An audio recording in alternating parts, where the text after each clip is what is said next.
Pernahkah Anda bertanya, adakah Tuhan itu? Pernahkah kita bertanya, mengapa matahari terbit dengan teratur? Mengapa air mengalir dari gunung ke laut tanpa pernah tersesat? Mengapa jantung kita berdetak tanpa kita perintah? Segala sesuatu yang ada di semesta ini bekerja dengan harmoni dan keteraturan yang luar biasa. Dari semut kecil hingga gugusan galaksi, semua tunduk pada hukum yang teratur. Apakah keteraturan ini muncul begitu saja? Tidak. Di balik keteraturan, pasti ada yang mengatur.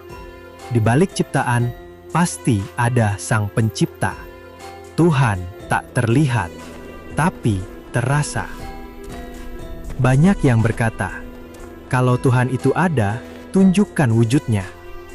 Tapi, apakah angin terlihat? Tidak. Tapi kita bisa merasakan sejuknya. Apakah cinta bisa disentuh? Tidak. Tapi kita tahu saat hati sedang jatuh cinta. Begitu pula dengan Tuhan. Dia tak perlu tampak kasat mata untuk bisa dirasa. Karena keberadaannya terasa dalam detak jantung kita. Dalam setiap tarikan nafas, dalam setiap keajaiban hidup yang tak bisa dijelaskan logika. Tuhan dalam diri.